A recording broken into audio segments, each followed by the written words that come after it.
I'm upset. No disrespect, respectfully. But disrespectfully is disrespect. Don't be disrespectful.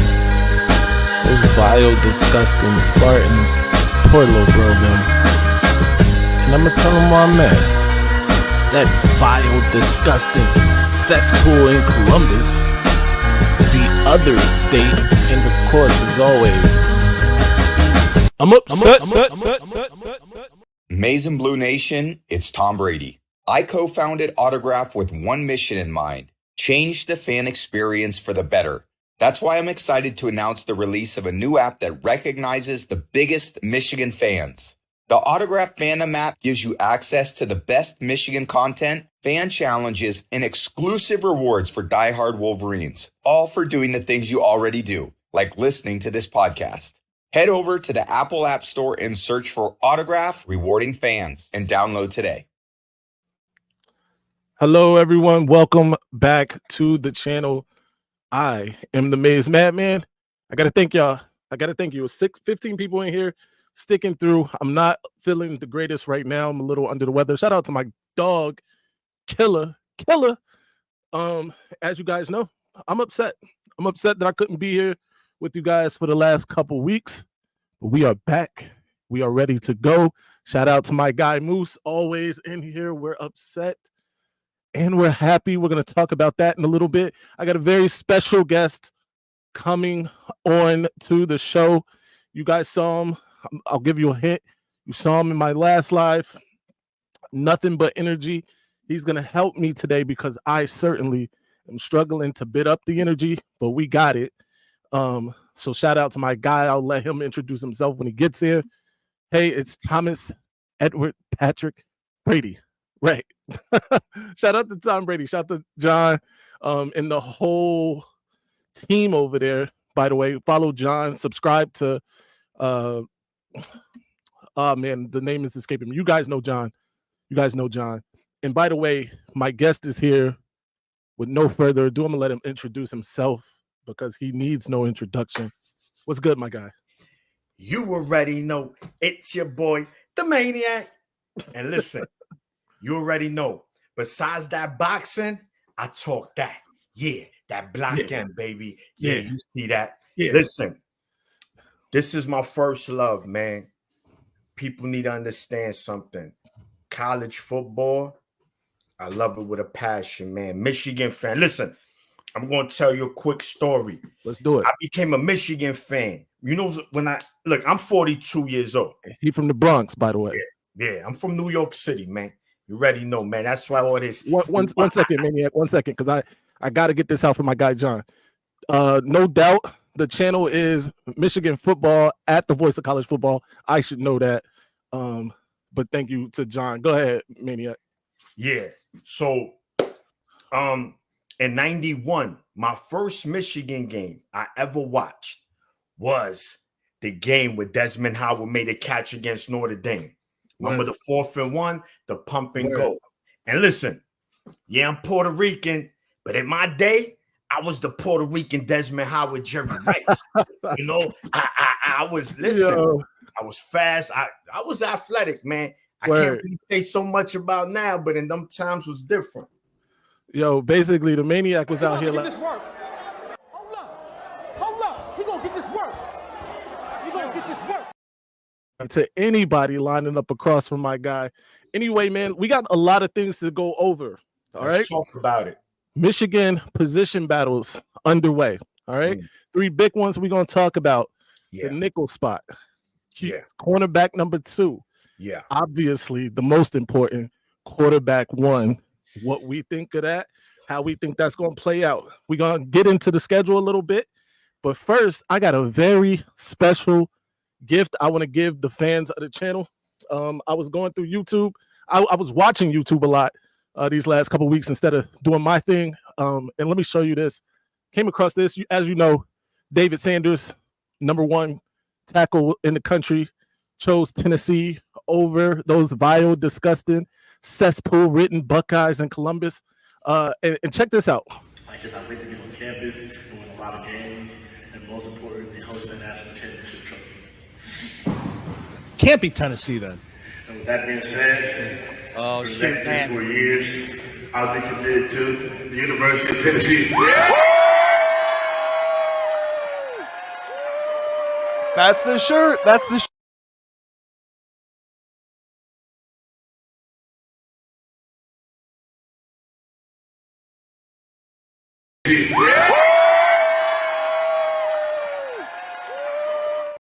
Yo, it was a beautiful thing.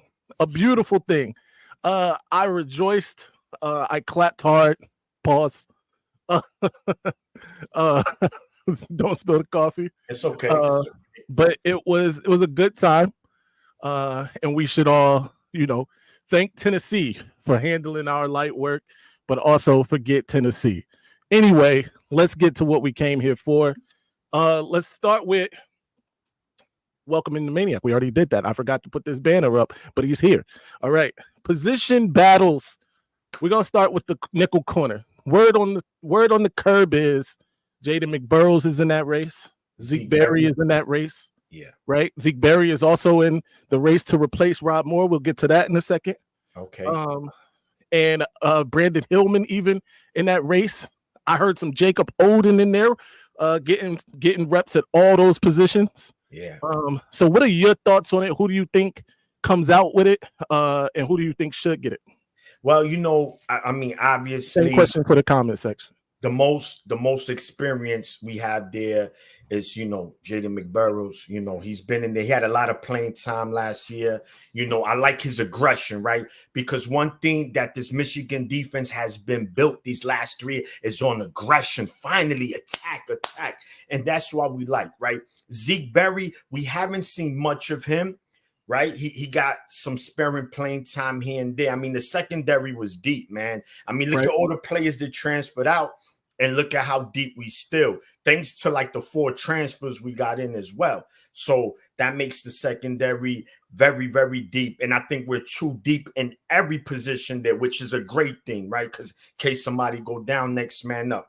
But I'm going to go with McBurrows, right? Because I just, I believe that he's ready. He's been under the system.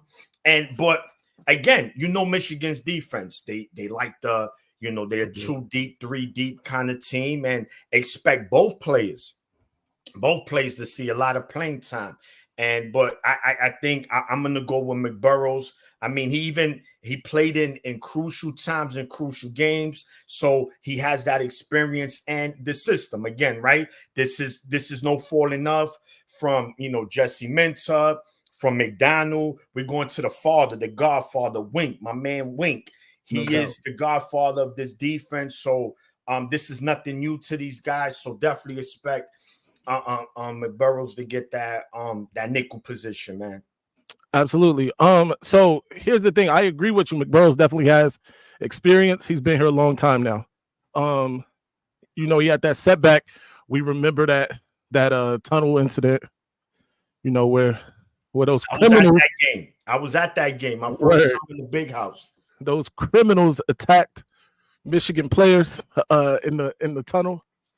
So he's had some setbacks in his time at Michigan. Last year, I thought he played, like you said, in some tough games, got some tough minutes, got a tough interception in one of those games, I believe.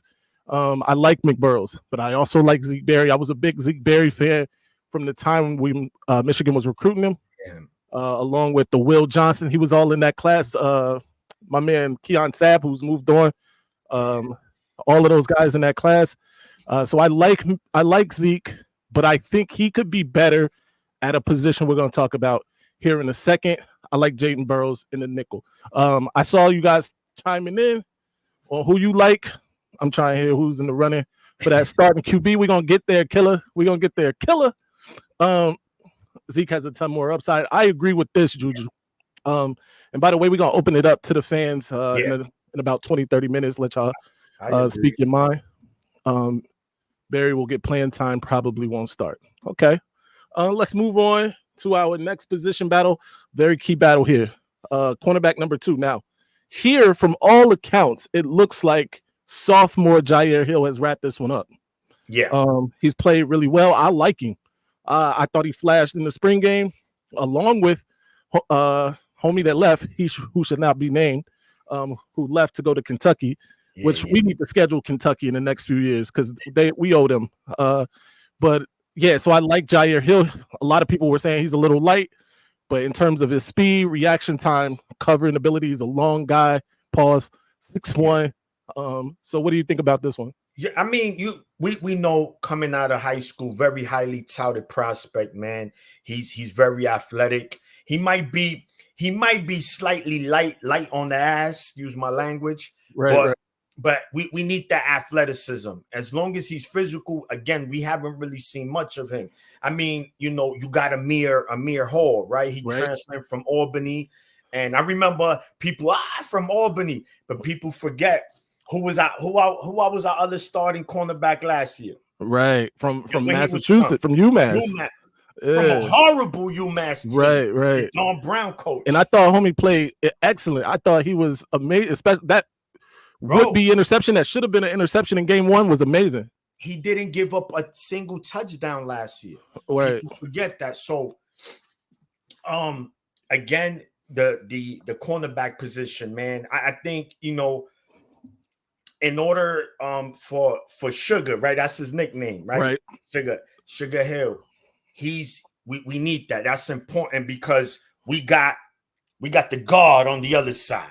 And we know who the guard is. Facts. Will the Thrill. Ain't nobody going over there. That's like that neighborhood that's just violent. You just don't go over there. And that's what's going to happen. So week two, we're going to see what Hill is about.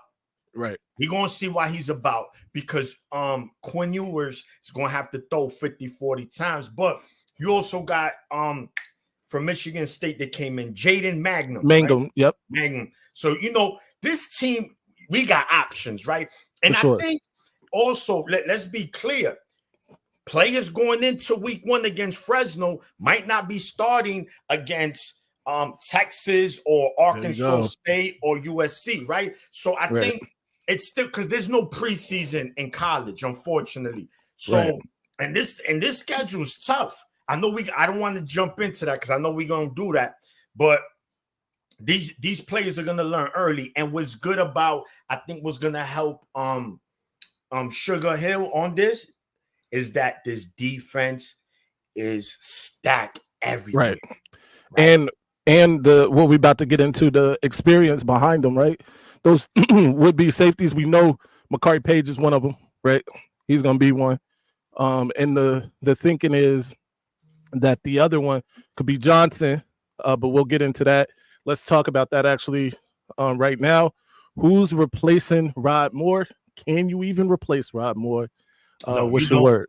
You don't replace someone like that, man. I mean, he's arguably, I mean, we could debate, man, one of the best safeties in the last 10 years coming out of Michigan, man. I agree with this, Juju.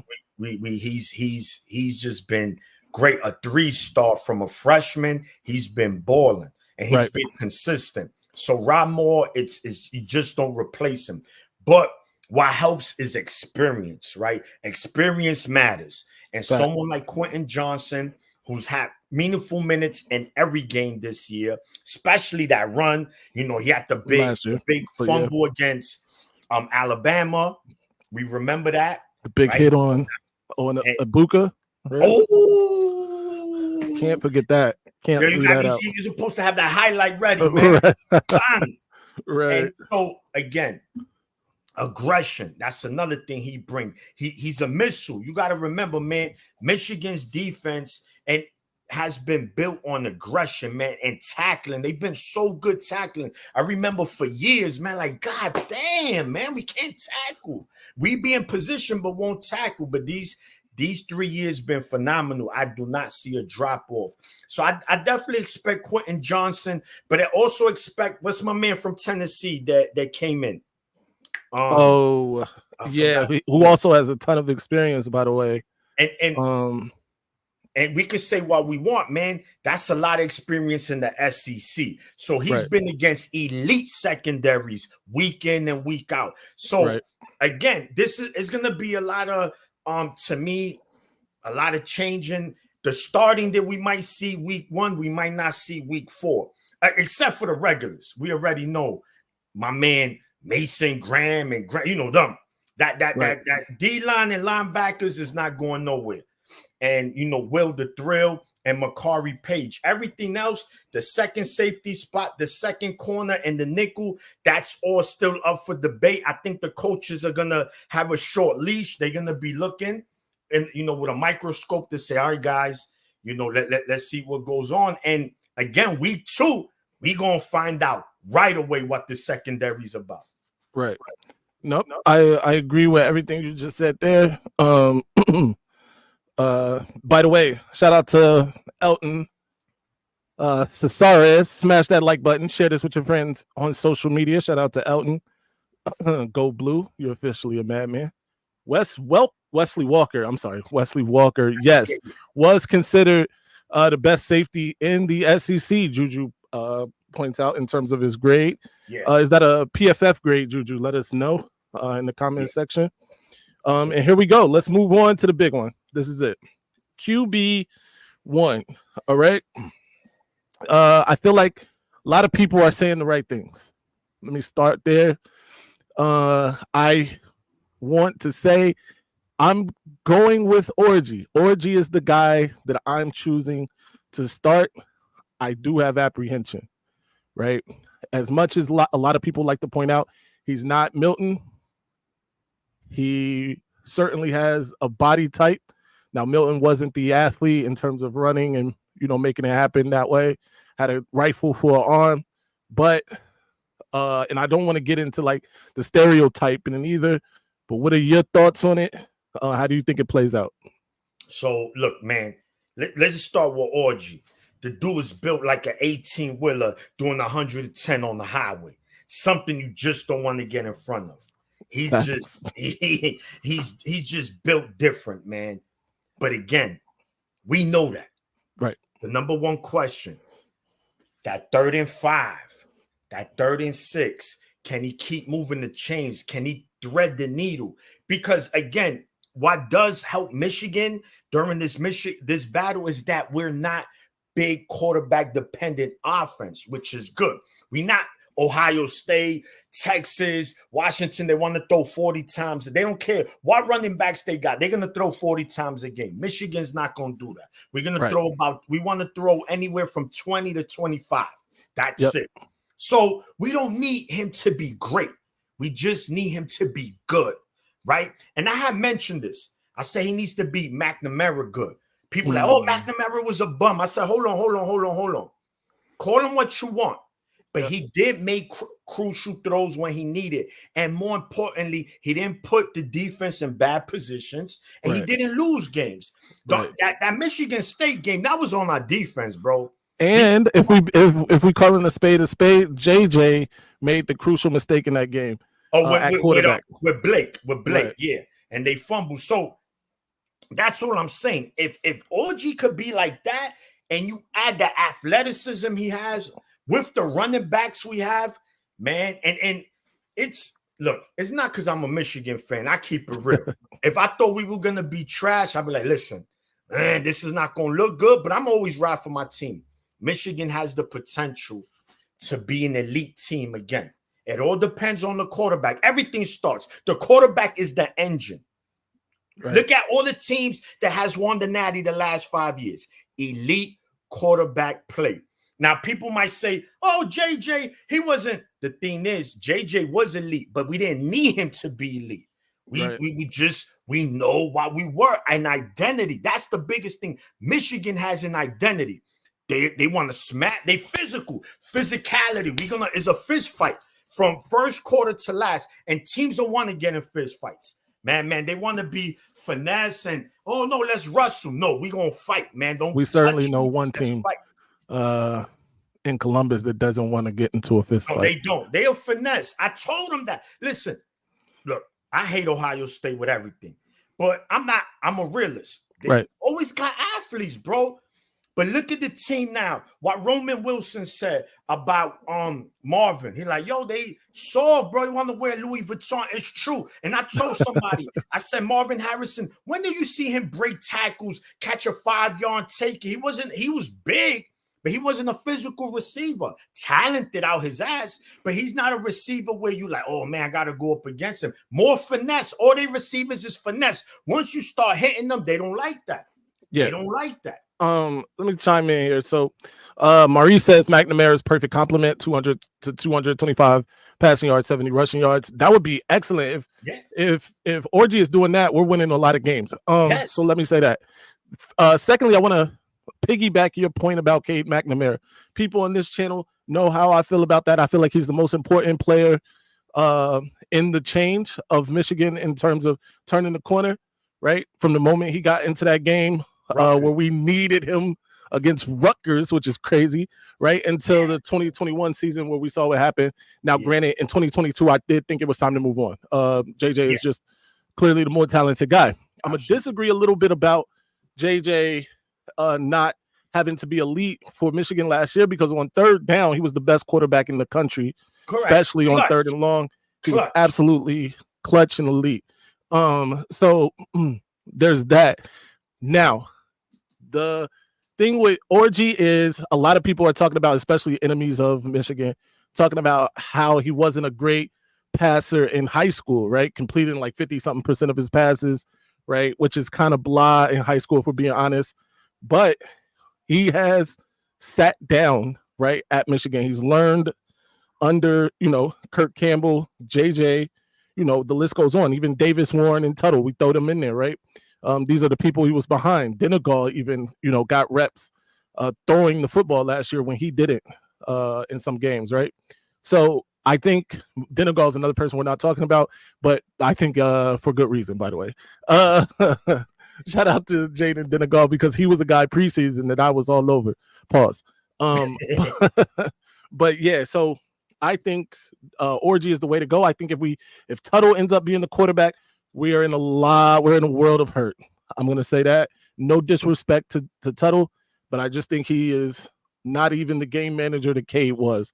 And then Davis Warren, who I also agree with one of the commenters, is a good, just natural passer of the football. I like him. And he played well in that spring game. And he's sneaky athletic.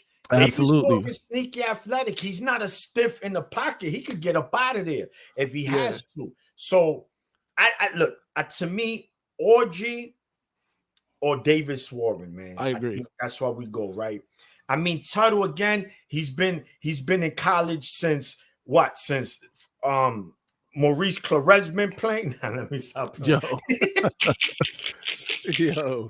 He's been in college forever. But he has been in a long time. Again, I'm eager to see what's gonna be, how this offense is gonna look. We know what we're gonna be. We're gonna run the ball, but passing wise, right? Right. And that's gonna be interesting. We know we got the best tight end in the country, or arguably, right? However you want to put it, in Loveland. And now we know we have athletes on the outside. This is gonna be their first year. Now it's like it's no more Cornelius Johnson. There's no more Roman Wilson. It's your time, guys. So there's going to be a lot of pressure there, right? So, and you got to remember, there was times where our offense last year at games, I remember the Purdue game until we did that end around with Samaj. We was like, yo, what's up with this offense? We was that's real. So we're going to get stuck in the mud sometimes. Fans just got to breathe and relax. I agree with this. Although, I think it'll be good for guys like Davis to have Dinegal stick around. That's selfish of me. I'm sure he wants to play college football. But this is an opportunity just for him to get a great education and be a guy, right, on the team for these other players. And I'm not saying he should just concede his college career, but we've seen people do it. And those teams have the best kind of chemistry and things like that, right? He's just accepting a role. If he does that, I think he'd be great. Absolutely. All right, so he got that upside, man. He like what, 6-something? Man, he threw it down in the Nebraska game. Yeah, he threw a nice pass in that Nebraska game. Look, the dude, he's also built like a tree, bro. Yeah. He's another guy that's pretty stout. I just wish he performed better in that spring game. That spring game left a horrible taste in my mouth about Jaden Dinegal. Pause again. Yeah. By the way, like share, subscribe to the channel. I got my guy, the Boxing Maniac. His channel is in the description. Be sure to subscribe over there if you're a boxing fan. If you're just a fan of high energy and Michigan lovers, subscribe to my guy. Yeah, Boxing man. Maniac. Don't hesitate, man. Yo, the block M, baby. The real block M. The real only block M. Word. All right. So let's move on. Some freshman standouts. I talked a little bit about Jacob Oden. Word is he's getting reps at cornerback 2, at nickel, at that, other safety position, just to get him acclimated, not necessarily thinking he's going to get one of those jobs. But I think it's a great idea that they're letting him do that. What's your thoughts? Yeah, listen, man. One thing we saw, again, perfect example, Rob Moore, right? We seen him week 2 against Washington in 2021. He got in there. Mike McDonald loved him. And that's what we need, because, next year we about to have a mass exodus, man. That whole defense is pretty much going to the NFL. Right. And some players on offense. So defense, we're going to need a lot of young guys to play early to get that experience. But the beauty about college football now, you could rebuild through that transfer portal like this. You get experienced players. So that's why I'm not too worried. I feel like Michigan's going to be a big shopper in the transfer portal this season because of the things you're talking about, by the way. Another freshman standout that people are talking about, wide receiver Channing Goodwin, legacy player from North Carolina, same school as Jaden Davis. What do you think there? Do you think he sees some reps on the field this year? Absolutely. And again, remember, I don't think anything's solidified right now on this team, with the exception of the big names, the Grahams, the Graham Grant, Will Johnson, our linebackers. But receivers, listen, ain't nothing guaranteed. I think it's gonna be a showcase for most of the season. Expect yes, sir, Detroit Crunk Boxing. About Crunk Boxing? One of the greatest boxing gyms ever, man. Shout out to Matthew Stewart, rest in peace.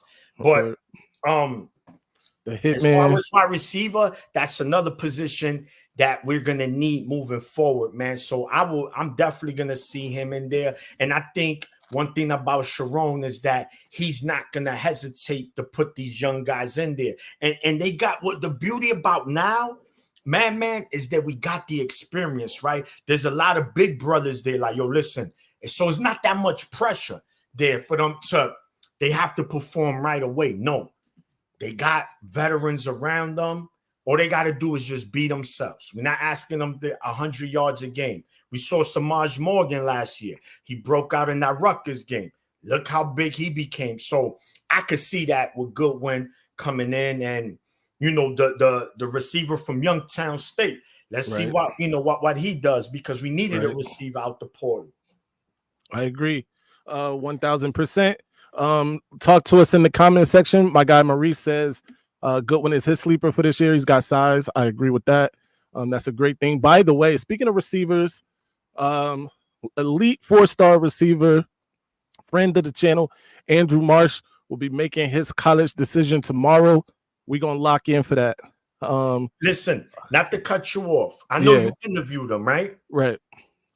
Tell me, coming to Michigan, man. He coming to Michigan. Because we need that. Michigan. My man just he decommitted, went to LSU. It's fine. Right. It happens, but we need these receivers, man. We definitely do, because one thing people also got to take into account. I look at what the other teams are doing. And let's call it like it is. Ohio State got like 3, 4, 5-star cornerbacks coming in the next couple of years, and safety. So we're going to need some receivers to match up with these guys, even though we know what we're going to be. But we still need those receivers, man. So it's important. So we hopefully we land Marsh, and it'll feel good. That'll be great. Feeling. This is one of those times where I feel like Antoine should be here to be like, we're going to pass it to the tight ends. And speaking of the tight ends, there was word going around that Colston Loveland, Kasula said he thinks Colston Loveland can lead the Wolverines in receiving yards this year. You think that's likely? It's a possibility, right? I think by having Colston Loveland, expect to see him a lot in the slot. Expect to see Loveland a lot in the slot to take some pressure off of these receivers, right? Because he's a nightmare matchup. I don't think there's no linebacker that could cover him one-on-one. And I don't think there's too many nickel corners that could cover Loveland either. He got size, he got speed, and he's physical. He has that Michigan physicality. That's what we're talking about. Right. And so I think it's going to be too much on him. I think teams are going to game plan, but again, that's going to open it up for the Samaj, for the Tyler Morris, and expect good things to happen.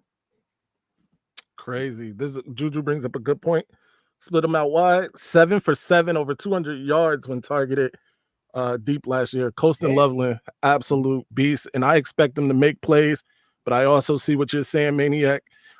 Teams are certainly going to key on him, but it's Michigan's job. It's Kirk Campbell's job. It's Sharon Moore's job to scheme him open, right?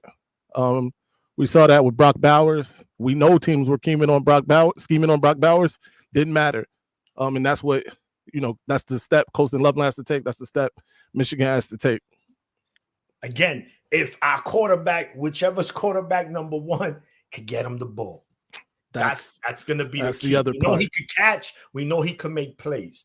But that's going to be the question. Absolutely, I agree. I don't think he's going to lead the team in receiving because I think it's going to be too much. But it's a possibility. I won't be shocked at all. But it's going to be interesting, man. I'm okay with everybody eating, man. It is enough food on the plate. Right. So let's get into the last topic we got here. I put the link in the chat for anybody who want to join us quickly to talk about this thing. And that is the Michigan schedule breakdown. Let me get that up on my screen here. We're going to talk about it. My guy Juju is in the queue. We're going to get right to you in a second, Juju. Just let me get this up.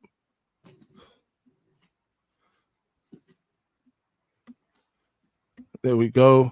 I might have to do some finagling here.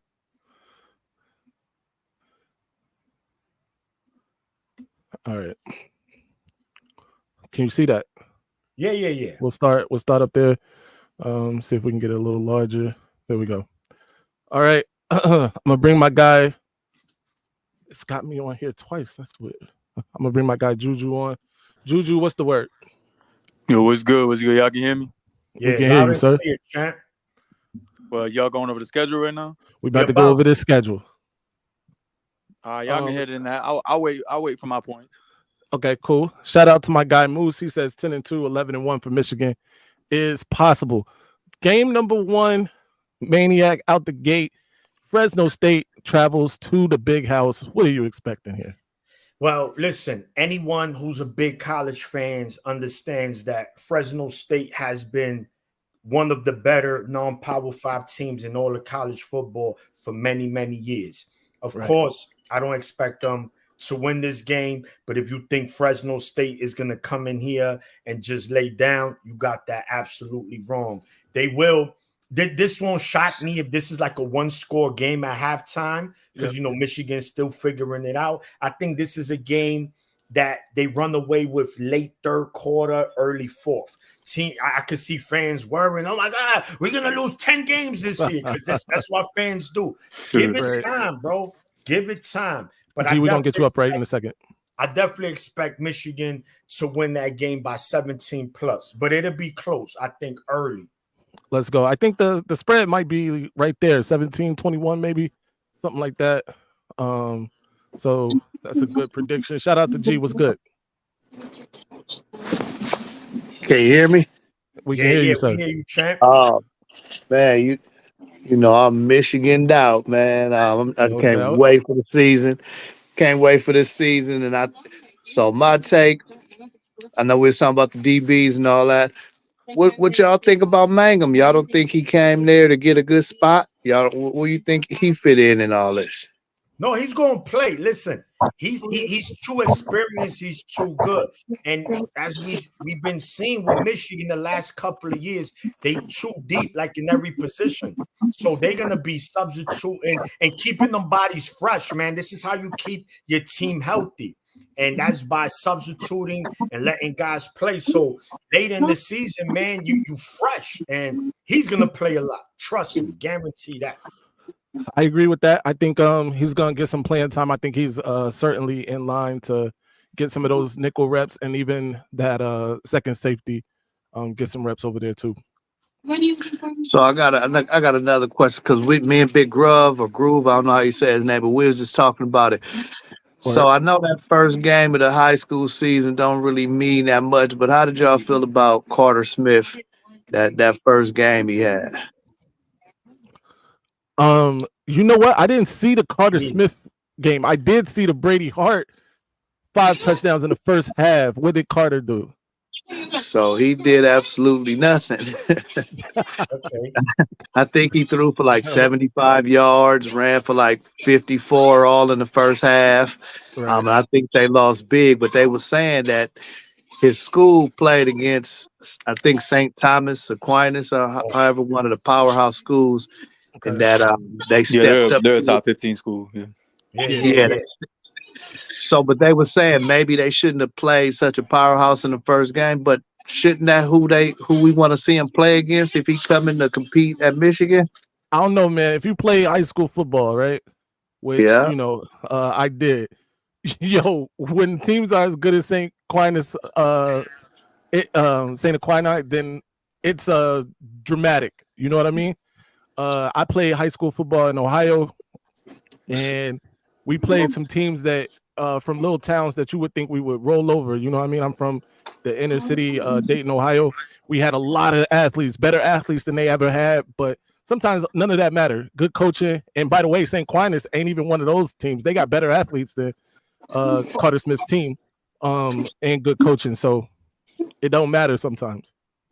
Yeah, so I played high school a little bit, you know. I mean, I'm from California, so I played in the Moore League. I played against Willie McGinnis and them kind of dudes when I was in high school. But and they used to beat us probably just like how they got beat. You know, just to keep it all the buck. But man, I love the show. I'm glad, you know, I'm always on stage whenever I can get on. Go Blue, and I'm looking at 10-1, and we might have a slip up against a team we ain't expecting. But I got us to beat that vile, disgusting cesspool in Columbus. Absolutely, yeah, I got us beating Texas, actually 27-14. Man, that's a good one. We're gonna get there too, and but G, we appreciate you, brother, for coming up. Let's move. We're going to move on to the Fresno joint. We appreciate you. All right, all the time. Big G. Fresno, I think Michigan's going to cover this. I think it's 21, the spread. I think Michigan's going to cover this. Maybe they don't get off to the fastest start considering the quarterback situation. However, if they do get off to that fast start, depending on the quarterback and what it looks like, I think it's going to bode well for Michigan going forward. Juju, what's your thoughts? I mean, I think you hit it right on par. I mean, I don't think we're gonna come out to the like I said in the chat. It's gonna be vanilla. We got Texas week 2. Right. I'm not expecting anything at all. I think it's a filling out process. Now, what I do want is I want them to silently make a decision on the quarterback, not tell it to the press or anybody. Let Texas prepare for both. But what I don't want to see 2 quarterbacks though. Yeah, I know that's kind of contradicting, but it's like I go need with timing. who you believe in, right? Like I can't walk into week 2 and then because they're different quarterbacks. Alex Orji's not the pure passer. Warren is, or Tuttle is. The game plan kind of has to be totally different a little bit, right? 100%. That's why I feel like it's kind of throwing things off. Like I mean, the players talked about it in their press interviews. They said it's different elements to the game. The offense has changed, so we're gonna cover. I feel like I think we're gonna cover late. But if I'm a betting man, I'm taking the under every game this year. Yeah. Word. All right. No, and that's what I'm saying exactly. I don't think we're gonna punch him in the mouth early. I don't think they'll be able to move the ball on Michigan's defense. You know, I think I could see like a 13-3 at halftime, 13-6, 2 field goals maybe, and like, we only up a touchdown against Fresno and blah blah blah. I already see it. Right? Yeah, they just casual fans though. They casual. They don't understand. No, you're right. No, exactly. 100% casual fans. There you go. You hit it right on the nose. And this is why I learned. Like, I don't do Twitter no more. I got banned from Twitter so many times. Ohio State fans. Juju about to get banned from Twitter. I'll be seeing his tweets. You know it. You know, I'm in there deep. Dudes. So, and they sensitive on there. They talk tough, but they soft. So, right. you know, but Fresno State is tough, man. In fact, I think that this is the best thing for Michigan. Instead of playing Burger King Tech or McDonald's State in their first game, you know what I'm saying? Let's play a tough non-Power 5 team that's going to wake them up. Because again, there's going to still be, I'm not going to say we're going to overlook them, but you know, Texas next week, next week. And we might be vanilla, right? You don't really want to show the hand too early. So Michigan might be my guy, Moose. So it's going to be interesting. But yeah, I do think Michigan pulls away late. And then, you know, it's going to, you know, then the fans are going to relax. Yeah, Fresno gonna test us early. I mean, they're gonna throw that pill. Like that secondary is they're gonna get tested a little bit. So that quarterback, he better have a duffel bag full of Tylenol. He gonna be throwing off his back foot all game. He go like my man. He gonna be on his back a lot. Pause. Because pause. I'm telling you, man, what people are underestimating about this Michigan team, right? And I get it. These casuals from other teams, they lost everybody. Y'all got no talent, bro. No talent. We tied for first. So Michigan 4 in the top 50. Michigan might have 4 first-round picks. Both DTs. Well, Graham and Will Johnson, they locked. Just leave it alone. They locked. What is this blasphemy? Grant. Will Johnson will be a bust. It's all right, man. You know what? He should be banned for 2 weeks for saying something like that. He just trolling. We gotta put you in timeout, Wolverine. Yeah.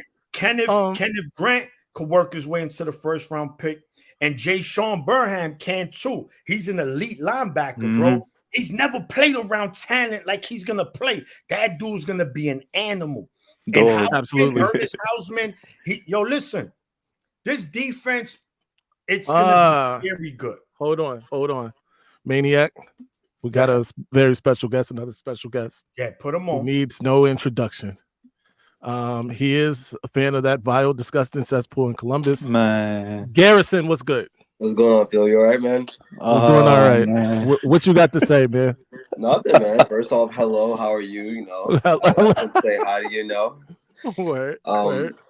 No, I actually had a few questions about the Fresno State game. How much do you think you guys would be forced to show in that game? Not a lot. Like my man Juju said, it's going to be very vanilla. I think the defensive front is going to be enough. I think that offense leaning on them running the football is going to be enough. Yeah. Now, I understand that, but let's talk about the offense. Okay. So you're going to have to show something against Texas. I think we all agree with that. For sure. Mm-hmm. Do you think it's okay to not practice something in a game before you actually do it on the field against Texas? Yeah, it's fine because this is first of all, you have an experienced head. By the way, this is my man, the Maniac, Garrison. Yeah. That's no, man. I remember last time I told you he sounded like Jim Jones, man. Yeah.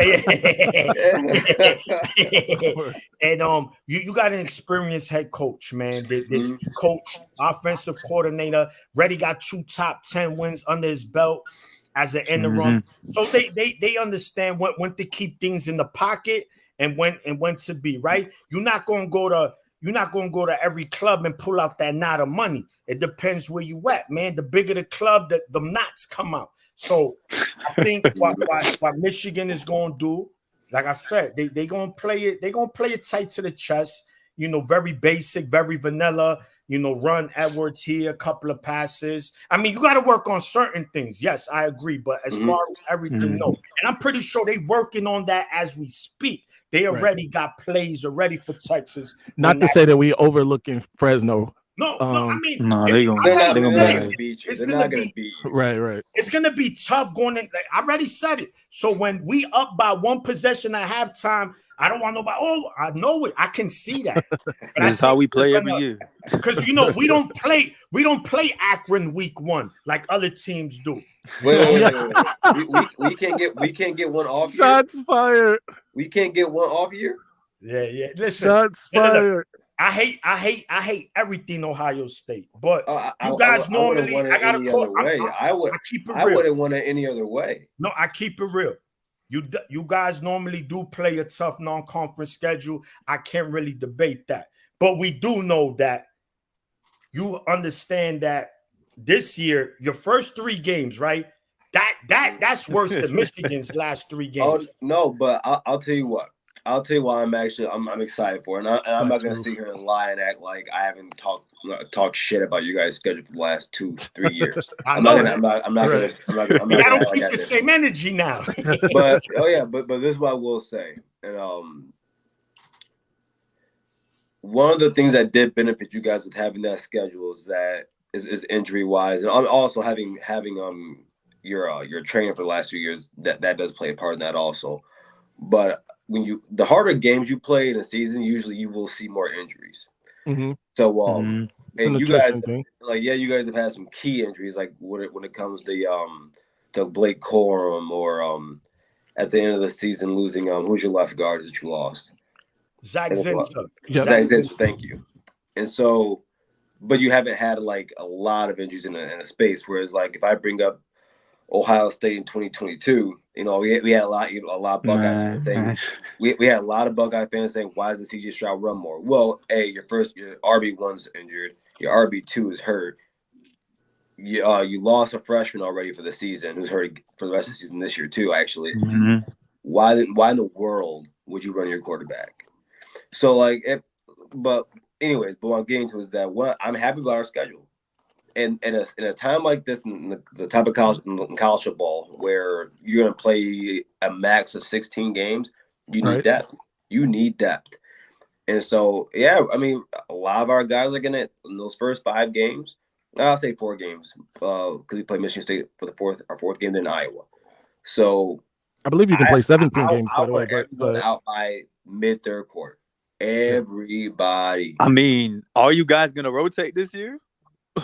I mean, last year, outside of the Notre Dame game, like on the D line, I think JT and Jack played every snap that game against Notre Dame. But that only happened once. What are you speaking of JT and Jack? What are you expecting? Out of Jack, I expect an All-American year. Out of JT, I do. JT is be careful, Garrison. No. I mean, no, don't get me wrong. Listen, JT Tuimoloau has all the talent in the world. He's a freak athlete. Yeah, like the greatest game in college football for real. That man show up for 1 day of work a year, bro. Stop. Yeah. Okay, that's fine. But this is why I've said the same thing about this though. Think back. He reminds me of Rashawn Gary was for you guys. Where yes, you got everything in a flash pan. But I agree. Every year, what do you guys keep saying? But Rashawn Gary, Rashawn Gary, that. Like I'm saying the same thing about JT. Like people forget, like when he was in high school on 7-on-7, the guy played wide receiver and tight end. He's a freak athlete, but he has to put it at a more consistent basis. I'm very confident in them. I think it's awesome. They're both 6'3", 275. I like their size, I like their speed. I'm looking forward to our defensive line this year. Okay. I'm putting some of that on Jim Knowles too, because you guys don't really get after it. So no, I mean no. Last year our defensive line, like Jim Knowles' concept last year was more of kind of contained for the D line.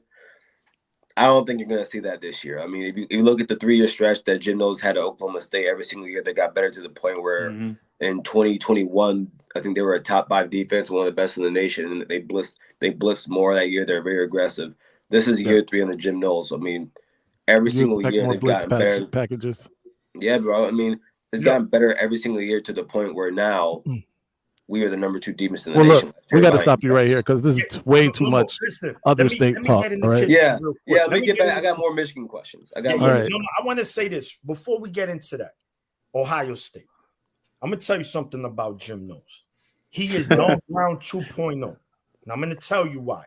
Every time, look, listen. Hey, don't cut my man's wisdom.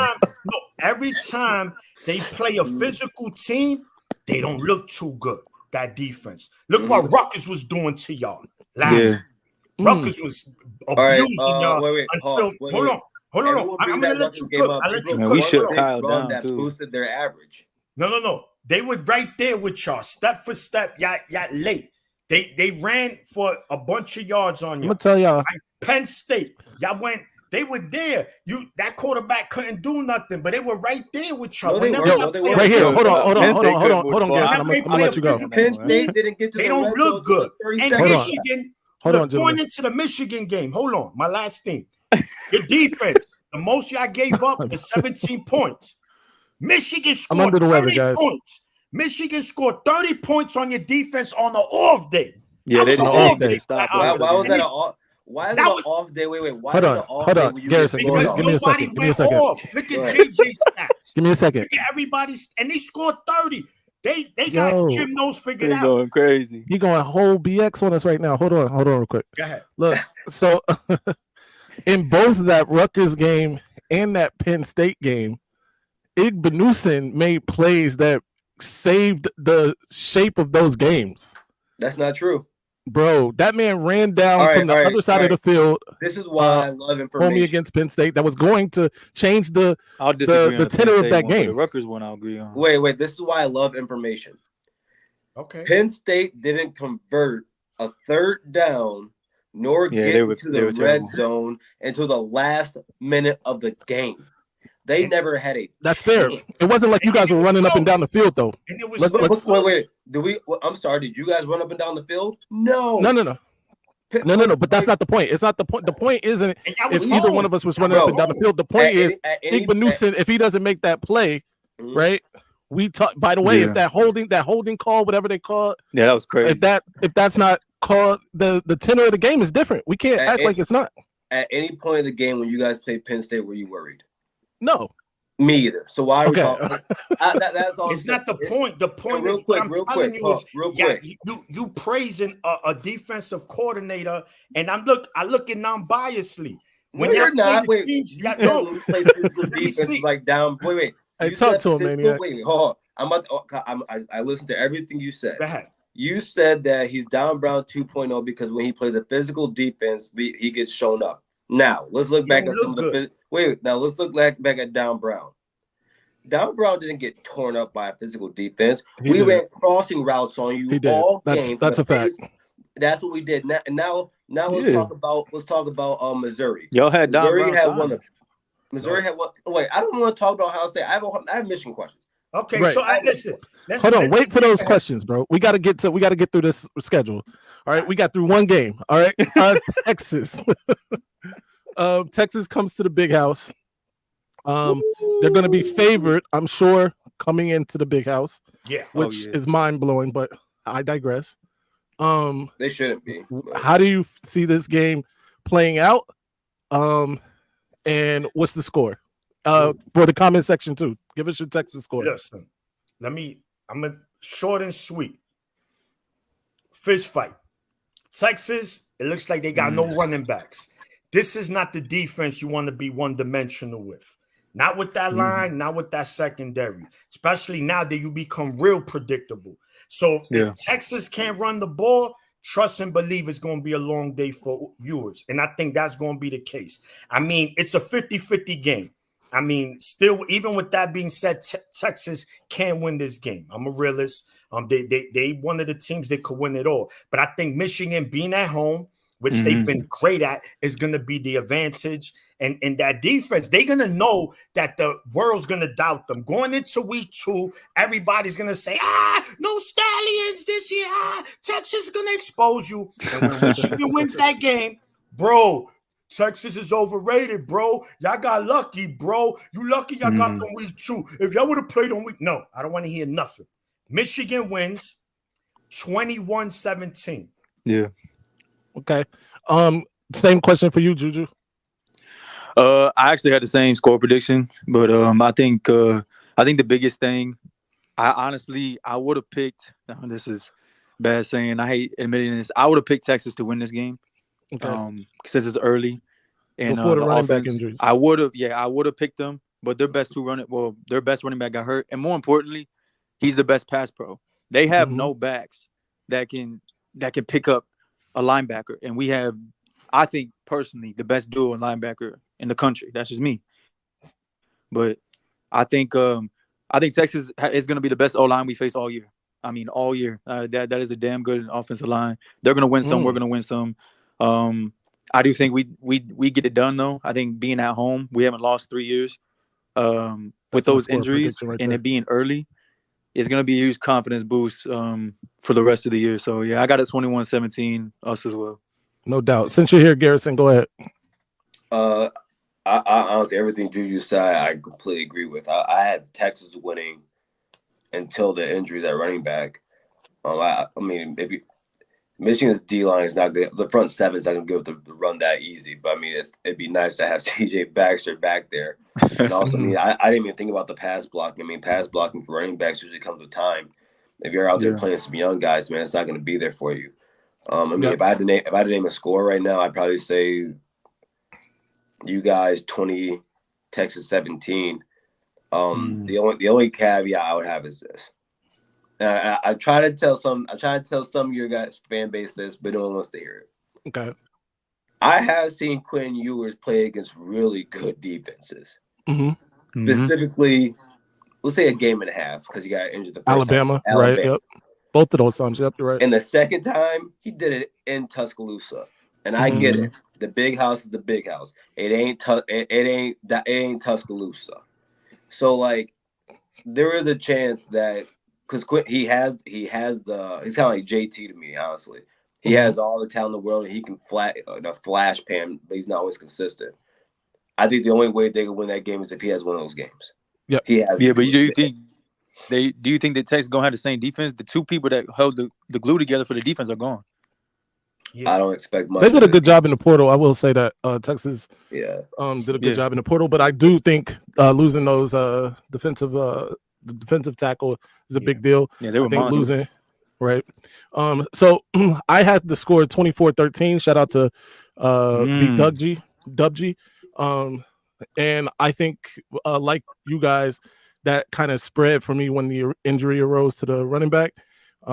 Speaking of running backs that could block up in pass pro, Ohio State had a great one in Zeke, who was phenomenal. And I think that this guy was along that line. I'm not saying it was Zeke, but he could definitely block up. But I think it's 24-13 Michigan. I think they speed up Quinn Ewers and come out with the victory. I think this game too, watch our kicker. It might come down to him. Yeah.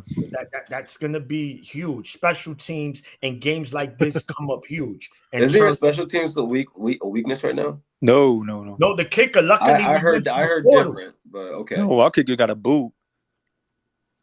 Yeah, we went to the portal. I heard different. What are you talking about? You talking about? I heard you referred to Michigan as the team up north too. I ain't like that. He did, and it's like fine. that. And my man, what's my Ohio State friend's name?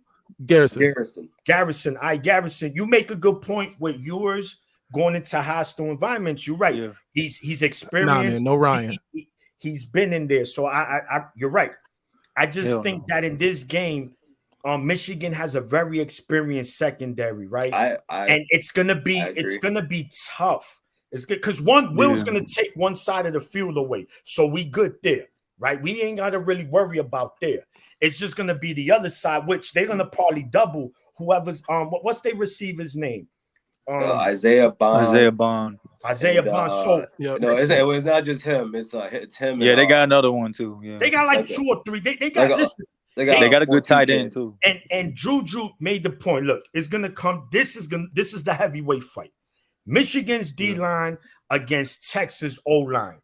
The last time Michigan went up against an elite O-line, the Joe Award win in Washington, bro, you saw how my man Penix came out the field. Looked like he got jumped by 5 people. But it's 2024. It's 2024. No. I mean, that same D-line. It's just about that same D-line, brother. But that's not the same O-line. It's different players. You don't know how guys. No. I'm just talking about when that D-line played in the league. Okay. So you know, going into there's gonna be a lot of y'all elite. Y'all better show it against Texas. Well, Texas O-line is elite. It is. That's what I'm saying. They got a great left tackle.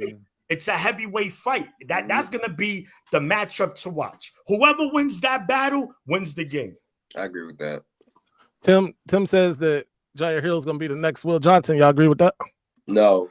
I think even early on, just like Josh Wallace, he's gonna need help from himself safeties just because he's just getting his feet wet. Yeah, get him. He's extremely talented. To say Will Johnson, we got to pump the brakes there, but we'll have to see. Well, Texas is going to be a measuring stick. If he holds his own and man to man, and he's there deflecting balls and tackling the open field, then we say, hey, we might have something here. So I don't think he's the one. I think the freshman JoJo Edmond. I think he's next up. Ooh, okay, listen. Okay, it's a lot of talent in that secondary, man. So I'm not worried about the secondary, man. I'm not worried about the defense. We got to move on, Maniac. All right, go ahead. Game number 3. Also coming to the big house, Arkansas State. Another decent, football team rather from the Sun Belt. There are no world beaters, anything, but they got some talent. What you think about this one, Maniac? Yeah. So it's they're elite. They're elite. Talk them up. Wait. So we beat an elite team last year? Nah. So it all depends what happens in that Texas game. Are we coming in on an extreme high, or are we coming in on a low because we lost? So I expect them to win regardless whether Michigan wins or lose that Texas game. It's just Michigan is just going to beat Arkansas State again. Could be a game where going into halftime again is like, come on, what's up with this team? And then Michigan just in the second half wins by 3.5, 4 touchdowns. No doubt. Yeah, I'll be quick on this one. If they score more than 7 points, I'm turning this shit off.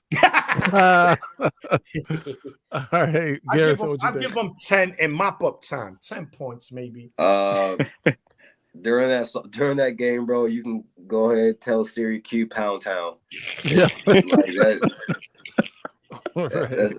That's not a game. No doubt. I agree with all of these guys. Unfortunately, Arkansas State is just fresh lamb for the fresh rib cage for the slaughter. Moving on, number 23 preseason USC. Are they 22? USC 23. Also coming to the big house. This really gonna be their first test of the season, I believe, right? USC. Yeah. What do we think about this one? Let's go, Maniac. Yeah, listen, I don't know who's returning as quarterback for USC. I know they Miller Moss. Okay. I didn't see much of him. Is he good? Have a good night, Moose. He's playing against Shout out thank you. Have a good night, Moose. We don't know. Yeah. Listen, again, Riley, he's his offense, another one, he's real finesse. They not a physical team, man. I mean, they're gonna be tough. In fact, this is the only team now. The only team in the Big Ten, Michigan, does not have a winning record against overall. 6-4, USC, but it'll be 6. I think we might have a losing record to Oregon too, actually. But yeah, we do 1-3 or something. 2-3. Dang, that's crazy. But hey, Garrison, didn't y'all lose at home? That was the first time they ever beat us. We're 9-1 against them. Yeah, and we took a natty from them. Yeah, fair enough. But this is a sleeper game here, right? Especially if Michigan is 3-0 heading into this game. We're gonna hear all that.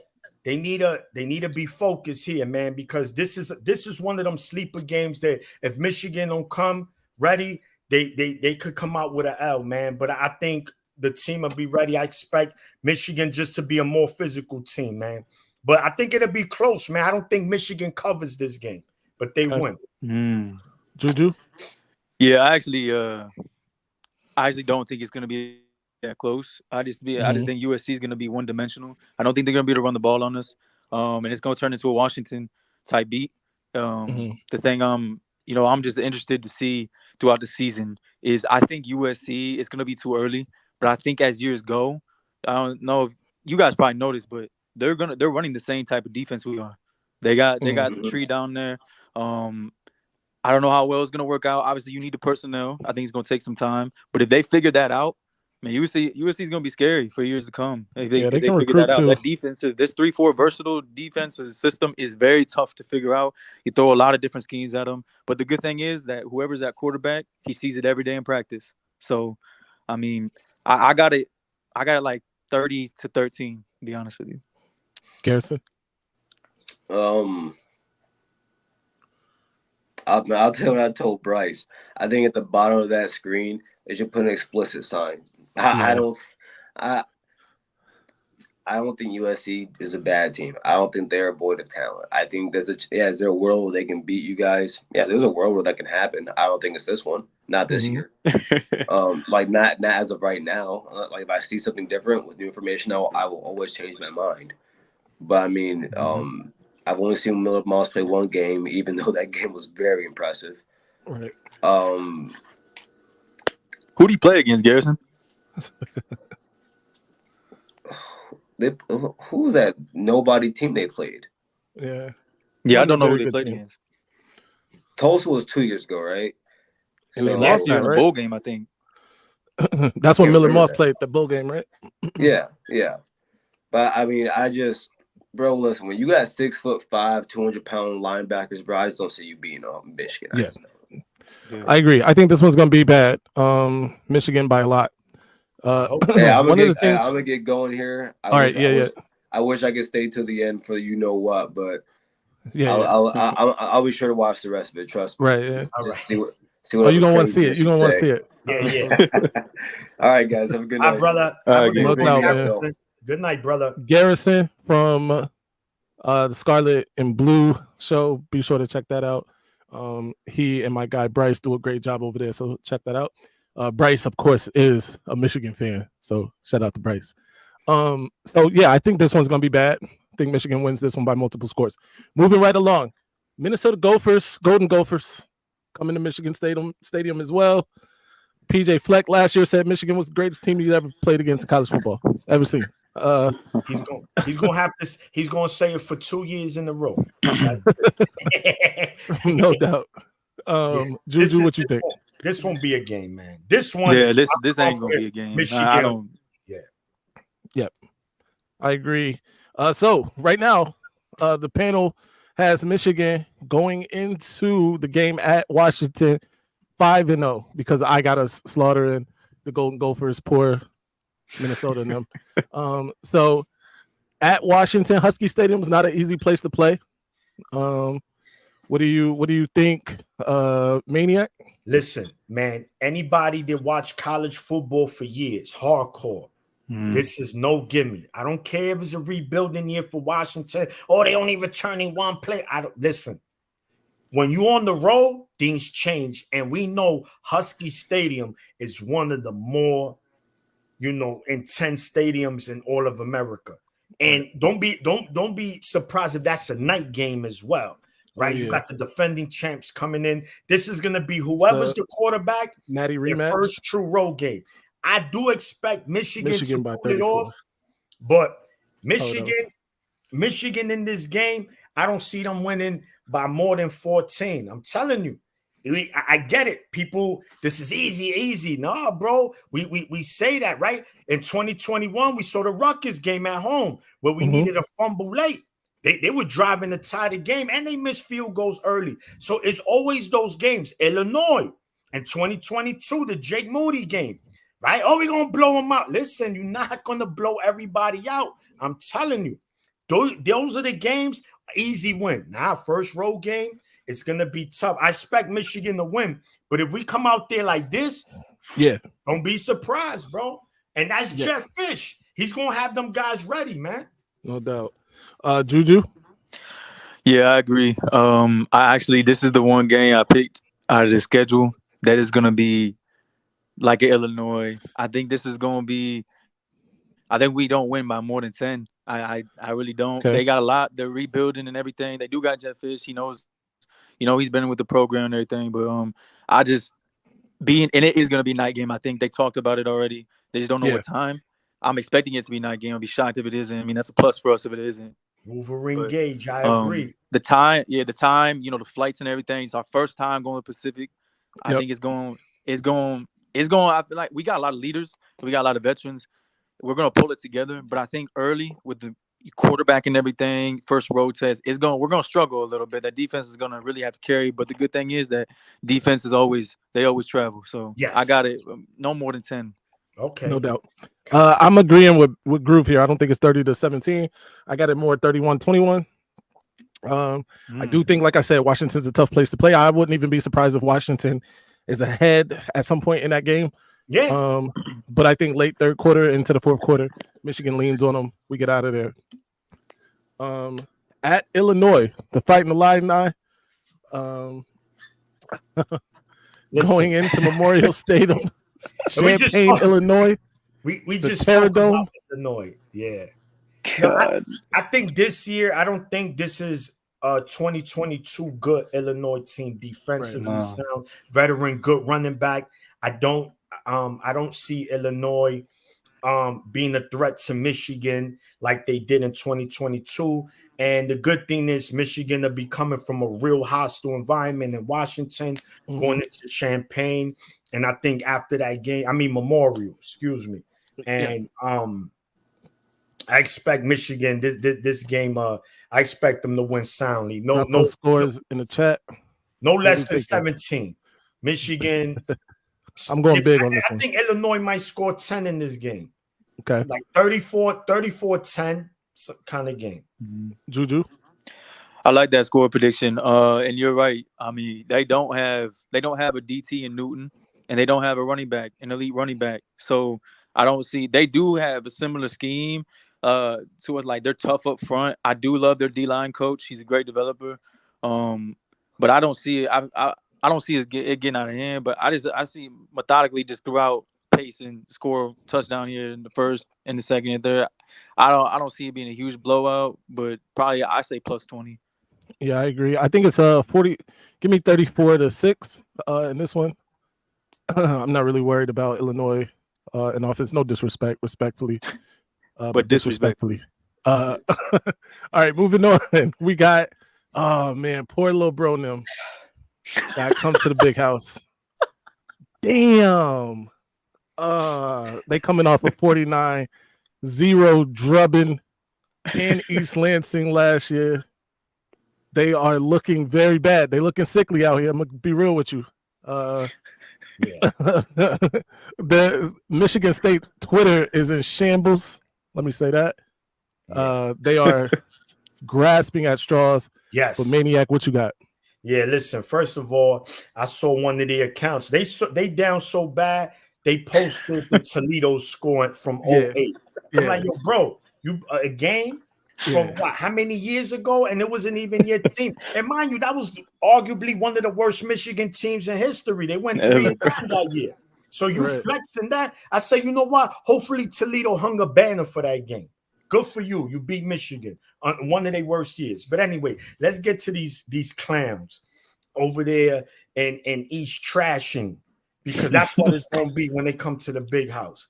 Listen, man, there's going to be a lot of chirping.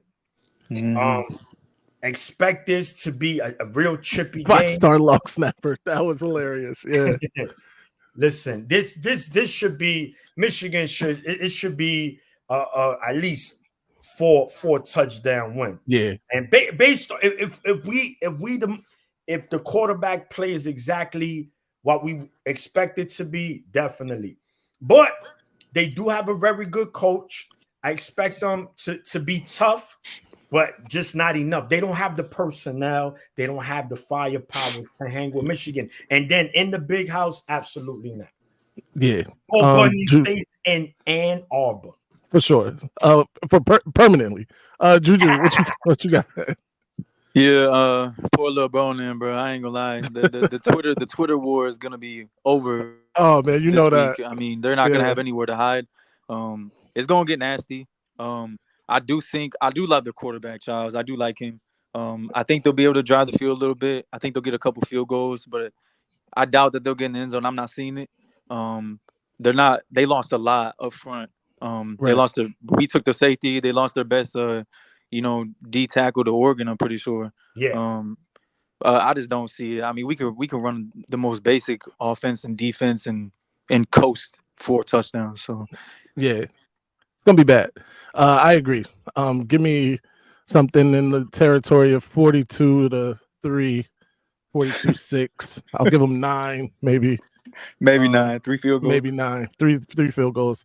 But this is gonna be ugly. I hope they don't bring their parents to this game. I hope mom and dad don't watch this one. Know what? Listen, before we run to the Oregon game, what's that dude from Michigan State that has a podcast with Rico? Spiro? Is it? No. I forgot his name. It's Rico, and I forgot his name. I don't know. The one I do know is Spiro. Is it like a nerdy white boy? Yeah, he's a white guy. He's like, well, Rico, I mean, Michigan was good, but they cheated. I mean, it's not me. That's what they did. He's always he'll give Michigan credit, and at the same time, Dios mío. Rico, and I forgot the other dude's name, man. But anyway, he was like, you won't be on the witness protection after that anyway. Michigan, he was saying, Michigan fans don't go to the game. Valenti. Yeah. There you go. Oh, shit. Yeah, Rico and Valenti. One day I'm gonna call that show and I'll fry his ass. Yeah, we should all call that show the week of that game. Let's move on. This one right here might be the biggest game of the season. I know. Well, let me pause. It can't be the biggest game of the season. We know that. This one's gonna be important though. Oregon travels to the Big House. The last time they were in the Big House, they got to win. Blew us out. Everybody's talking about Oregon this year. There are people across network television saying that they are going to win the Big Ten year one in the Big. I can't even call it the Big Ten. It's just the Big. Year one in the Big. What do you say to that maniac? First of all, we heard that with Penn State in the early 90s. We heard that with Nebraska. Right? Oh, they're gonna go to the Big Ten and these slow defenses and then how many Big Tens has Nebraska won? Exactly 0. Dunkin' Donut. But anyway, Oregon, what they do have is they bring in an elite roster in and a very good coach, right? Very defensive minded. We know he was the defensive coordinator when Georgia. I don't want to bring that game up, what they did to the Orange Bowl. But the point is this. The good thing is we're getting them late in the season. So that's November. Hopefully it's a very chilly day over there in Ann Arbor. And that crowd, this is a game where the crowd has to play a factor. This is gonna be another fist fight, man. I'm talking about from the opening kickoff to the last whistle. It's gonna be a fight. Nevada was good. It depends, right? Dylan Gabriel is gonna be the most versatile quarterback we're gonna see this year. So he's gonna be a challenge for the defense, right? But I think we're built like that. Like, not for nothing. It is what it is. Michigan's defense is built like a SEC team. Let's call it like it is, right? This is why they want so many natties, because their defense, they just so aggressive, and that D line. So I think this is a game. I'm on the fence on this one, man. But yeah, I'm gonna be biased for this one. I'm gonna go Michigan 20, Oregon 17. You think that's gonna be enough? Yeah, 20 points. All right, Juju. Yeah, this is gonna be the one that's gonna be the bold prediction for me. Okay. I think this game is a welcome to the Big Ten for Oregon. I think they better buckle their damn chin straps for this one. Like, we're gonna find out real quick what they're made of in the trenches. You know, they got a talented roster, no doubt. I think us being at home, not losing, like I said, not losing for 3 years, we're gonna be juiced. Dylan Gabriel is gonna be the best quarterback we see all year, but I'm gonna revert back to CJ Stroud. I'm gonna revert back to those receivers, that offense, that bend don't break. I think we're gonna have the same approach. They're gonna get in the red zone, but I think they're gonna kick field goals, and I think we're gonna be able to run it. We're gonna be able to lean on them late. You know, they do got a good defense. We're gonna see what they're made of though in that scheme that they got. You know, I respect Dan Lanning, but he chokes every big game. So we're gonna find out. We're gonna find out. But I got it. I think we're gonna be able to lean on, bro. I think I got a 30. I got 31-20. Shout out to my brother Eric, aka Kinetic. Be sure to run those likes up. 57 people in here. We should have 57 likes. I promise it costs you a penny. It won't cost you a penny to be a little friendly. I'm going to side with Juju. I think this is a welcome to the Big Ten moment. I think the trenches are the key here, pushing Oregon around a little bit. I have been saying right here on this channel, shout out to my boy Troy coming in. Blue. But I've been saying right here on this channel that Dan Lanning is James Franklin light. He's diet James Franklin in terms of not winning the big games, beating the teams that, you know, challenge him, i.e. Washington twice last year. The first one we can almost completely blame on Dan Lanning and his coaching. Absolutely. And I think, you know, the first time for Dan Lanning coming into the big house. Now, like you said, we do owe him. We need some retribution for 2021. That was pretty gross what they did to us in that Orange Bowl. Which year? Huh? No, that was early 2000. Oh, no. I'm talking about when he was the defensive coordinator at Georgia. For Georgia. Yeah. So we owe him a little retribution, and I figure we're gonna get it on November 2nd in the big house. Shout out to everybody else. What do you guys think happens? Drop those scores in the chat. After that, we got at Indiana. What do you guys say to this? Let's just get to the bye week. Let's get to it. Yeah. This is going to be bad. This is going to be bad again. It's another game depending the outcome of that Oregon game, right? How low, how lit. This should be a game where in the second half, we got a bunch of freshmen playing and too deep, and we should be seeing Jack Tuttle against his old team. You'll get in there, Jack Tuttle, second half, do them dirty in here. Let them know that this is what they missed and what they could have. Michigan, that's gonna be, even though they coach, I like his mindset. He's installing a different kind of mindset. And you remember the Big Ten, people could say what they want about it, right? But it's a tough conference, man. Yeah, maybe we not the most athletic conference, but they punch people in the mouth, man. And in those bowl games, a lot of the times, teams that beat these Big Ten teams went late in the game. Early on, they struggling. So I think Please tell me this isn't the Indiana school. Well, so I guess that's the Oregon game. He put 17-14. Yeah. Trap game. Listen, look, it could be. I'm in a set of road. You know, the road games are tough. Remember, the last time we was in there, we won the game late. We blew it out late. We were losing. I think the next game is the trap. Yeah. So at Michigan, we block a couple field goals. Michigan by 3 TDs. Three Michigan TDs. by 3 touchdowns. Juju. Yeah. Surprisingly, I think Indiana does have a path to victory. It's pray. You better fucking pray. That's really it. Yo, you scared me for a minute. This is. I mean, it might worry me a little bit coming down off the high of the Oregon game, win or lose, you know. Yeah. But I feel like we're gonna coast 17-20 plus. I agree. I don't think there's a game Michigan has to worry too much about. They win it. Shout out to my guy Dom, who is trying to throw some caution in there. They brought in 17 transfer players. That's all good.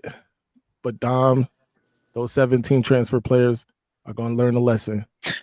All right. The next game after a bye week, Michigan welcomes Northwestern. Northwestern had a surprisingly good season a year ago, right? 8-4, 8-5, where they finished something like that.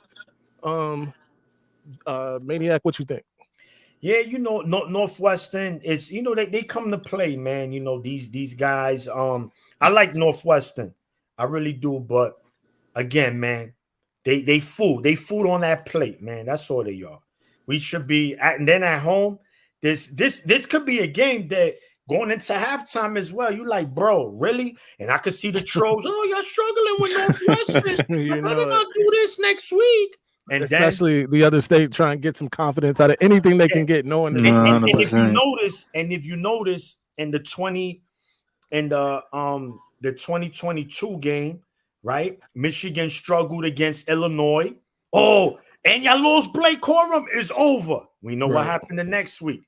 The Maryland game this past season, right?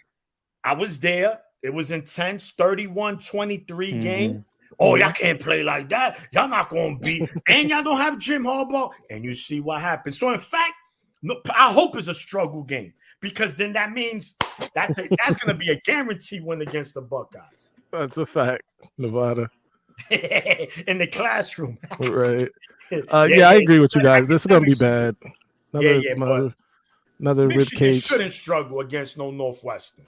That should be another game where RG and at halftime he's taking off his shoulder pads and he's on TikTok doing videos on the side.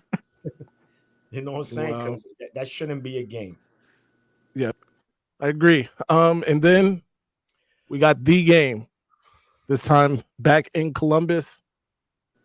Those vile, disgusting, cesspool-ridden Buckeyes try to get some revenge for the last 3 seasons, including a trampling in their building in 2022. Maniac, where we at? Listen, I hate y'all, man. I just hearing the name gets me mad. But we got to be a realist, man. This is gonna be the scariest game on the schedule. There's just so much on the line on this game for the Buckeyes, right? And when we look, we match up very well again because we have the recipe. Michigan has the recipe. Is the physicality they have. Ohio State has issues with that. That's what I was trying to tell the Ohio State fan, but he wasn't trying to hear that. When they play teams that's physical, they don't look too dominant. Again, this is going to come down to the trenches, and that's going to be – and also injuries. When we get to this game, as long as we don't have major injuries to major players, then we should be fine. If we pretty much healthy, I mean, you're going to be banged up. Everybody is, but I mean, just healthy. Then I'm going to go because I got to go Michigan, man. I'm going to go Michigan 24, Ohio State 20, and we end it just like last year. Will Howard, the savior, throws an into, and it's all she wrote. Let's get it. Juju, what you got? I know a lot of people like to make fun of, Will Howard, make the comparison, to, old boy out in Syracuse. But I'm realist. I'm unbiased. Ohio State, they're changing the whole scheme. And like I said in the chat, this year more than ever, they are going to match up the best out of these 3 years. They're changing their scheme. Chip Kelly loves to run the football. They're gonna get physical up front. Is what he wants to do. Now, are they gonna be able to do it successfully? I don't know. This is gonna be a clash. We have different defensive schemes and different offensive systems, but I think they're kind of similar. This year they're gonna be similar, and I think this is gonna be a slugfest. Bro. I think in Columbus with a new quarterback, they're gonna get us this time. I think it's gonna be 17-13. I think it's going to be absolute slugfest. I don't expect a lot of scoring. Defenses are going to be very, very elite. And I think they get us in Columbus, and we run it back in the Big Ten title game. No doubt. So here's the thing. I picked Michigan to go 12-0 in the regular season a few weeks ago on this channel. I can't change that now. I think so basically I got yourself going undefeated again. Yo, we did talk ourselves into going undefeated. I got us 11-1. Shout out to Garrison. But I said we would be 12-0 a few weeks right here on this channel. I went through the schedule briefly by myself on a rant. And I gotta stick with it. I think Michigan wins this game. Will Howard is the key. I will say that. If Will Howard is still the quarterback, even, I don't know, right? A lot of things can happen coming into this game. But if Will Howard is the quarterback, then that leads me to believe that the other state has had a decent season, right? And I think it's gonna be this one's gonna be violent because they're playing for their pride. They've heard it for 3 years. Everybody said they're soft. Right? Chip Kelly, like he said, known for running the ball, known for trying to be physical. Jim Knowles has the horses, right, to do what he really wants to do, and that's blitz while manning up, right? And so that's going to lend itself to Michigan's quarterback having to be accurate with the football, make quick decisions, make good decisions, right? Because I promise they're going to try to stop the run. Yeah. Now, we know what happened when they sell out sometimes. Donovan is Donovan. And I expect a couple big runs, but I think this one's going to be violent. I got the good guys, though, and I think it's going to be 27-24 Michigan. We go 12-0. Then we have to turn around, play that team again in the Big Ten championship. I mean, I'll say this. The one thing that Ohio State struggles with is red zone touchdown efficiency in big games. And the one thing that Chip Kelly has not been good at is just that. He was 104th in the country last year. So, I mean, take that as you will, Buckeye Nation. Right. You did. I have it in my comeback video folder on my phone. Yeah, this guy. And Juju, that's a very good point, right? And Madman, I believe you mentioned it as well. Michigan's defense, why Ohio State, they turned them into a field goal team. Look at the years when they were beating Michigan. Michigan was moving the ball on Ohio State, but they couldn't convert touchdowns, field goals. So, and they were winning the turnover battle. So that's a recipe for. And they couldn't get off the field on third down. Those third downs were killer in a bunch of those games. Yeah, so Michigan was in a lot of those games, and they just got blown out late. So people, we were crushing y'all. Not really. Some games, yeah, but not from start to beginning. Not really. So now Michigan has done that. They have the recipe, and it's man. I'm talking about you're talking about social media that week. Bro, it might not be safe, man. People just might go to jail for what they're going to tweet that week. It's going to be the most physical game. Oh, it's going to be crazy. Probably no, it's going to be. And look, man, this is exactly what I like, because I know they're already saying there's no way Michigan wins this year. Absolutely not. It's a blowout. I love that. Because I'm going to tell you about Ohio State fans. Once you got to remember, people are talking about Will Howard, right? Oh, but look what he did in Kansas State. Oh, he didn't even have the elite weapons. But listen, he wasn't playing against these elite defenses. He wasn't. So then, on top of that, these are not elite defenses. You're going to play elite defenses. And the number one thing that people got to realize, the pressure on Will Howard this year is enormous. The whole city of Columbus, Ryan Day's job is everything is on him. So once he make one mistake, he's going to get criticized by 1,000. Oh, he's a bum. You're going to see the fans turn on him, and I can't wait to see it. I love to see it. And the fans, the fans 100%. I'm interested to see how they're going to react, because this offense is not going to look like prior offenses. And I'm just interested to see how are they going to react to winning ugly. I've always said if Ryan Day figures out how to win ugly, they'll win it all. So I'm not sure that they're definitely not gonna be happy, especially casual fans. But if they figure out how to win ugly, it's gonna be a scary year. Right. The transitive property god has spoken. Howard did play TCU just like you. That's whatever, now bro. Ask him, no. Now ask Garrison and why he did in the Sugar Bowl against Alabama. The same Alabama team we beat. Ooh, you see how that works? He didn't look nothing. He got cooked because he was, listen, that TCU game, listen, every Michigan fan would keep it real. They wasn't better than us. Michigan gave them that game. And look, No, we agree. you see how many times we was in the red zone and we didn't convert in that TCU game? Four trips I counted and came with 0 touchdowns. And they took a touchdown away from us. But that's man, we running a trick play on the 1 yard line, man. Get disgusting. Yeah, that was disgusting. stupid. And that's what I'm saying. And Michigan, listen. So for those that say, oh, you know why y'all lost? Because y'all didn't have his signs. I said, Michigan, okay, then bring up 2021 MSU. No. Listen, I'm gonna tell you this, Juju. No, this is how I cooked them. I said Michigan. So Michigan didn't have their signs, right? But they still put up 45 points on that TCU team. 45, and the defense only gave up 37 because JJ threw 2 pick sixes. Right. So only 37 is crazy. That's kind of crazy. And Michigan blew that game, bro. Right. Listen, the Georgia game.